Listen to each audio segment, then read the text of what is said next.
Good luck और bad luck दोनों क्या है, एक ही सिक्के के पहलू है। तो कभी लाइफ टाइम में हमारा जो पीरियड चल रहा होता है, कभी बहुत अच्छा चल रहा होता है तो हम बोलते हैं कि ये मेरा गुड टाइम चला हुआ है। लेकिन जब हमें बहुत ज़्यादा संघर्ष करना पड़ता है तो हम बोलते हैं यार मेरा तो बैड लक चला हुआ है। तो आज इस वीडियो में गुड लक और बैड लक के बारे में विस्तार पूर्वक बताया जाएगा। किस तरह से आप अपने बैड लक को गुड लक में बदल सकते हो। छोटी छोटी हैबिट्स जो आप, ये तो हर किसी को पता है कि जो होना है वो पहले से ही तय है, लेकिन जो हो रहा है क्या उसके प्रभाव को हम कम कर सकते हैं। तो हाँ, यही रेमेडीज़ होती है जो बताई जाएगी कि अगर कोई आपका बैड लक भी चल रहा है तो उसके प्रभाव को आप किस तरह से कम कर सकते हो। तो 2 स्टेप्स में मैंने इस वीडियो को बना रखा है। तो फर्स्ट स्टेप में मैं आपको बताऊंगी कि ऐसा प्लैनेट जिसकी आप रेमेडीज़ करते हो, जो सबसे स्ट्रॉन्ग प्लैनेट है, तो आपका जो टाइम पीरियड है वो अच्छा स्टार्ट हो जाता है। अगर आप थोड़ा संघर्ष भी कर रहे हो तो उसमें आपको कम करना पड़ता है। दूसरी बात, आपको अपने घर में किन किन चीज़ों का ध्यान रखना चाहिए कि क्या घर में होना चाहिए क्या नहीं। जो बैड लक को लेके आता है वो चीज़ें घर में नहीं होनी चाहिए, और ये बताऊंगी। और एक्स्ट्रा जो आपको लास्ट में बोनस टिप दूंगी, जो मतलब हमारे एंसेस्टर्स उस टिप के साथ अपनी लाइफ में गुड लक को लेकर आते थे।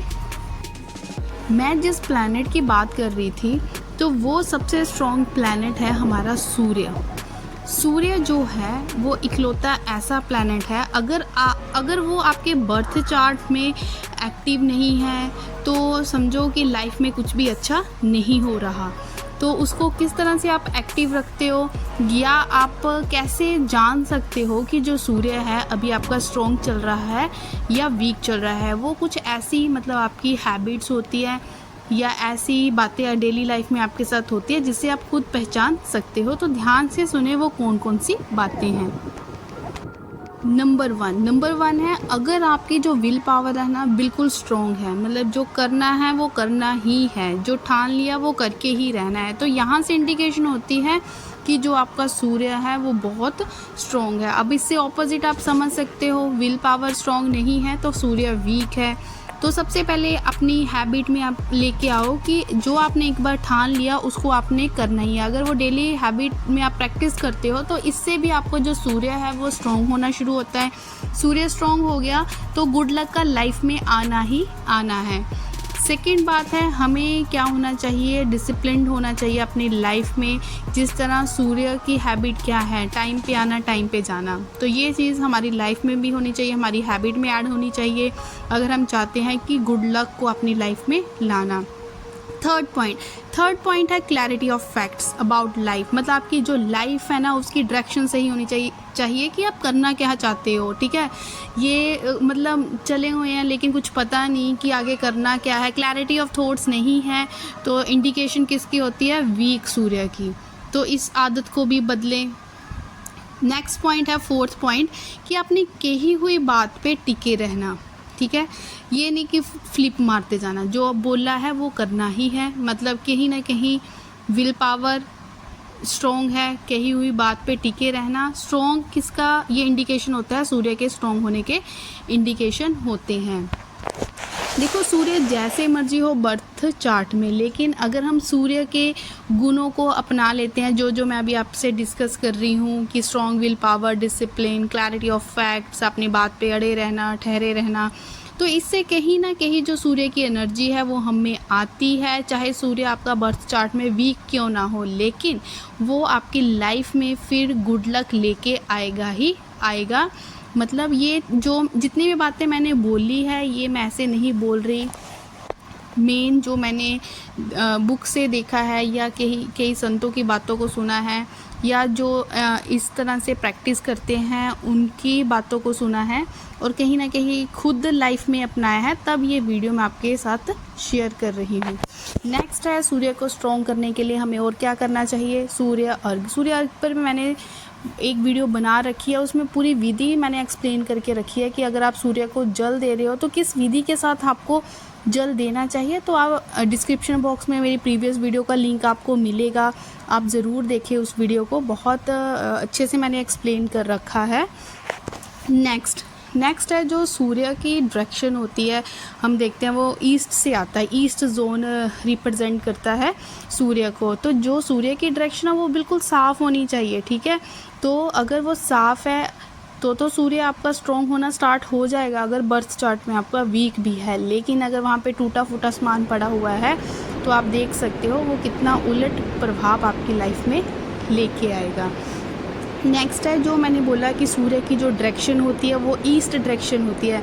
तो जो सूर्य के एंटी प्लैनेट्स होते हैं थोड़े, जैसे शनि हो गया, राहु हो गया, शुक्र हो गया, तो इससे क्या होता है कि वो वाली चीज़ें जो इन शनि राहु शुक्र से रिलेटेड है वो आपकी ईस्ट जोन में नहीं होनी चाहिए। तो जैसे शू रैक हो गया, पुरानी कोई मशीन होगी, ठीक है, मतलब लोहे से रिलेटेड सामान आप ईस्ट जोन में कम रखें। टूटा फूटा लोहे का सामान तो बिल्कुल भी ना रखें। या आपकी दीवारों का नीला कलर जो है वो ईस्ट की तरफ को ना करे तो ज़्यादा बेटर है। और जैसे शुक्र होता है ये रिप्रेजेंट करता है डेकोरेशन को, श्रृंगार को। तो जो आपका जिस तरह से लेडीज़ का मेकअप का सामान, ड्रेसिंग टेबल होता है, अगर वो ईस्ट जोन में ना हो तो ज़्यादा बेटर रहेगा। तो सूर्य खराब है तो मीन्स लाइफ में कोई क्लैरिटी नहीं है। देखो, भाग्य को रिप्रेजेंट करने वाले या भाग्य चमकाने वाले और प्लैनेट्स भी होते हैं, लेकिन सूर्य उनमें सबसे ज़्यादा स्ट्रॉन्ग है। जैसे भाग्य से रिलेटेड होता है हमारा बृहस्पति जी, उसके ऊपर भी मैंने वीडियो बना रखी है कि किस तरह से आप बृहस्पति की रेमेडीज़ करके अपने लक को और मतलब क्या कर सकते हो, चमका सकते हो, ठीक है, अपना गुड लक अपनी लाइफ में कैसे ले सकते हो। लेकिन अगर आपका बृहस्पति वीक भी है लेकिन सूर्य को आपने स्ट्रॉन्ग कर रखा है तो वो वीक चलेगा, ठीक है। तो जो हेड है उसको खुश रखे, सूर्य अर्घ भी ज़रूर दें। ये जितनी भी बातें अभी डिस्कस हुई है, बताई गई है आपको, उस पर अमल करके देखिए। इतनी बातें बोली है, कुछ तो लेके आए हैबिट्स में, ठीक है। कोई भी ऐसा नहीं है जिससे आपको कोई नुकसान होने वाला है। अगर लग रहा है तो वीडियो देखने का तो कोई मतलब ही नहीं बनता। अब मैं आपको ये बताती हूँ कि आपको ऐसी कौन सी चीज़ें हैं जो अपने घर में नहीं रखनी चाहिए, जो मतलब नेगेटिविटी लेके आती है या गुड लक को भगा देती है, आने ही नहीं देती कभी ज़िंदगी में। तो घर में कभी भी आपका जो है ना टूटा हुआ कांच नहीं पड़ा होना चाहिए। तो ये सारे हमारे जो बुज़ुर्ग थे वो हमें बोलते थे ये सारी चीज़ें, वही मैं अब बोलने वाली हूँ।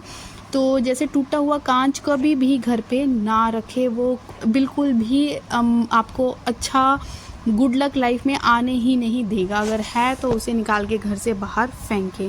सेकंड पॉइंट है कि बंद घड़ी तो कुछ भी समय के लिए भी घर पर नहीं होनी चाहिए। तो बंद घड़ी है मीन्स आपका समय रुक गया है, तरक्की का तो फिर सोचो ही मत, ठीक है। बंद घड़ी भी, जितना भी इलेक्ट्रॉनिक का सामान होता है, अगर टूटा फूटा रुका हुआ घर में पड़ा है ना, ठीक है, तो सोचो वो क्या लेके आ रहा है, नेगेटिविटी लेके आ रहा है, क्योंकि वो नेगेटिव एनर्जी को रिलीज़ कर रहा है। हमें पता है फिज़िक्स वालों को कि हर चीज़ में से क्या एनर्जी रिलीज़ हो रही है, ठीक है। हमारी बॉडी में से एनर्जी रिलीज़ हो रही है, हर चीज़ में से हो रही है। लेकिन अगर वो सही नहीं है तो या तो एनर्जी नेगेटिव होगी या पॉजिटिव होगी। अब डिपेंड करता है ना कि अब टूटी फूटी चीज़ को ऐसी एनर्जी रिलीज़ करेगी, नेगेटिव ही करेगी ना, तो घर में क्यों रखना उन चीज़ों को। तीसरा है लीकेज ऑफ वाटर। अगर आपके टैप में से हर टिप टिप टिप पानी निकलता जा रहा है ना, मीन्स अगर वो ख़राब है, हर टाइम पानी उसमें से टिप टिप हो रहा है, तो वो भी कोई अच्छी बात नहीं है। तो इसका ध्यान रखें। तो लास्ट में मैं आपको एक बोनस टिप दूंगी, बोनस टिप जो हर तरह से, अगर आप कुछ भी, जितना मैंने बोला, अगर आप उसमें से कुछ भी नहीं कर पा रहे ना, अगर ये वाली लास्ट टिप, बोनस टिप को आप अपनी लाइफ में अपना लेते हो ना, तो गुड लक का आना मतलब 100% क्या होता है, तय ही है। तो उसको ध्यान से सुने। जब भी हम घर में क्या बनाते हैं, खाना बनाते हैं, तो जैसे हमारे पुराने बुजुर्ग थे वो तो ये करते ही करते थे, ठीक है। तो अब हमें भी जो न्यू जनरेशन है इस चीज़ को अपनी लाइफ में अपना लेना चाहिए। अगर हम ऐसा नहीं करते हैं तो क्या है कि जब भी हम घर में खाना बनाते हैं तो जो पहली रोटी हम बनाते हैं तो वो खुद के लिए नहीं बनानी चाहिए। पहली रोटी को जैसे आपने पहली रोटी बना ली तो उसका जो हाफ़ पोर्शन करिए, हाफ़ पोर्शन हमें किसको देना चाहिए, गाय के नाम का रखना चाहिए और गाय को देना चाहिए। फिर जो हाफ़ पोर्शन बच गया उसके भी आप 2 हिस्से करेंगे, उसमें से एक हिस्सा जो होगा वो कुत्ते के नाम का होगा, ठीक है, दें उसको, और हाफ़ जो उसका बच गया वो आपके पक्षियों को डालें, ठीक है। मतलब एक रोटी के 3 हिस्से आप करोगे। तो इससे अगर हम डेली ये चीज़ करते हैं ना, तो इसके अलावा हमें कोई और रेमेडी करने की बिल्कुल भी ज़रूरत नहीं है। आप इसे ज़रूर करें, अगर नहीं करते थे तो आज से शुरू कर दें। तो अगर आपको कहीं भी वीडियो अच्छा लगा हो तो लाइक कर दें, चैनल पे नए हो तो जल्दी से चैनल को सब्सक्राइब कर लें। प्रीवियस वीडियो का लिंक आपको डिस्क्रिप्शन बॉक्स में मिल जाएगा, वहाँ पे जाके देख सकते हो। टेक केयर, मिलते हैं नेक्स्ट वीडियो में।